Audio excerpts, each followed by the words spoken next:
Kung sakaling nagbabibrate ang manubela ninyo on highway driving, may possibility kailangan ninyong ipabalance ang inyong gulong or ipa-wheel alignment kung sakaling hindi tama yung upod.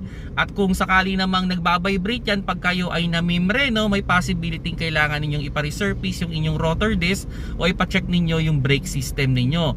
At kung ang sistema naman ay umuugong, okay, may possibility naman na wheel bearing ang problema mo. Umuugong while nagbabibrate ang manubela. At kung pwede rin na may problema kayo sa inyong suspension system, like for example yung ball joint or mga goma dyan. So yun mga paps, yung mga reason kung bakit nagbabibrate ang ating manubela.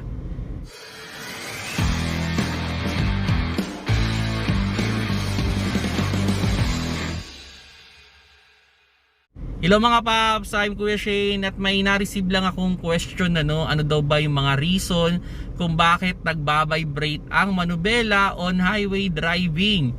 So yun, pwedeng may problema ka sa gulong, okay? Kailangan mong ipabalance o baka may bukol yung gulong mo.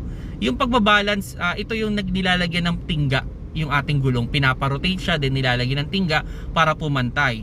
Now, kung sakali namang hindi pantay ang upod, well, maybe kailangan mo naman ng tire alignment. Okay, kailangan mo ipa-align o pwedeng ipa-camber para umayos yung takbo ng inyong sasakyan. Now, kung sakali naman, ang sistema naman ay pag namimreno kayo, doon nagbabibrate yung inyong manubela, maybe kailangan mong ipa-resurface yung iyong rotor disc. O kung sakali, kung ipi-physical check mo yan, pakiramdaman mo, kumbaga hawakan mo ng kamay, wag yung katatakbo lang mainit yan. Okay? So, hawakan mo ng kamay and kung hindi na siya smooth o parang may umbok-umbok, yun, posible. Kailangan mo nang ipa-resurface ang inyong rotor disc. Just a reminder, pag nagpa-resurface tayo, sana bago rin yung ating brake pad or hasain yung brake pad para smooth na smooth yung pagkakagawa ng ating rotor disc. Then, yun. Pwede rin mag-cause dyan ng vibration sa manubela ay kung may problema tayo sa wheel bearing, lalo na kung nasasabayan ng ugong.